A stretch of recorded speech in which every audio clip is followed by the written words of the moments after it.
Hello friends, this video on thermodynamics part 15 is brought to you by examfear.com. No more fear from exam. Please make sure that you have watched all the videos from part 1 to part 14 before going ahead with part 15.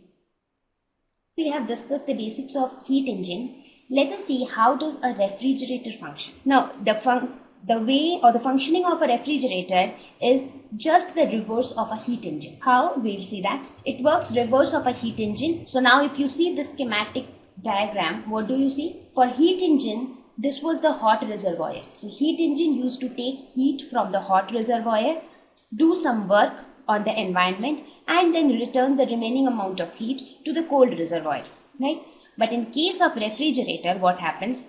It extracts heat or it takes heat from the cold reservoir and then some work is done on the refrigerator. It doesn't, in this case the system doesn't do work. Work is done on the system and then the amount of heat is transferred to the hot reservoir. So if we say that Q2, let me keep the convention same, otherwise you might get confused. Let us suppose Q2 is the amount of heat which it takes from the cold reservoir. W work is done by the surroundings on the system and then the system returns Q1 amount of it to the hot reservoir.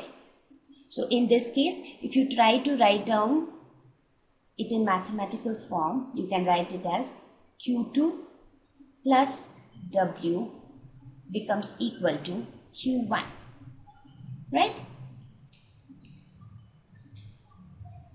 Now, just similar to efficiency of a heat engine, there is something called COP of a refrigerator which tells how good the refrigerator functions. COP stands for coefficient of performance.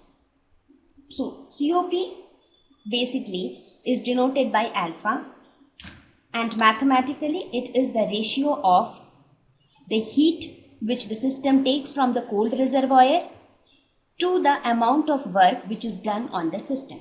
So it basically checks how nicely the system is able to extract heat from the cold reservoir.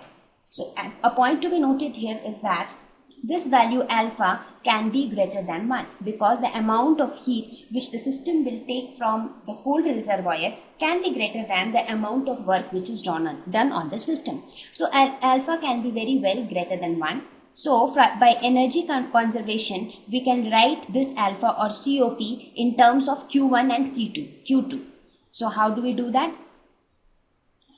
We can see from the figure, if you see the diagram which I drew in the last page, what was it? It was something like this. Let us suppose this is the refrigerator. This is my cold reservoir. It takes amount of heat Q2. Some amount of work W is done on the system and the system returns Q1 heat to the hot reservoir, right? So looking at this, we can say that Q2 plus W gives Q1. So Q2 is the amount of it which the refrigerator takes or absorbs. Similarly, W is the work which is done on the refrigerator. So this both will add up to form Q1, which is the heat that is transferred to the hot reservoir, right?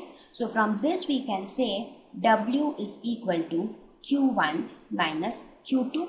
So we replace this value of W in the expression for alpha. So alpha becomes Q2 divided by Q1 minus Q2. Thus we expressed alpha in terms of Q1 and Q2. Now this W another important point to note here is the work done on the refrigerator can never be equal to 0 because the refrigerator will not function if there is no work done on it. So this work done will never be equal to 0. That is Q1 and Q2 will never be equal to 0. So if work done is never equal to 0, that means Q1 minus Q2 will also never be equal to 0. That which again implies that if this is never equal to 0, that means alpha will never be infinite. So what does it mean? It means that the value of COP, that is alpha, can be very well greater than 1, but it cannot reach infinity. There has to be a limit to its maximum value. Thank you. Please visit examfear.com to watch free educational videos, try free online tests, get the best quality study materials, study from the best tutors and mentors, and much more. Thank you once again.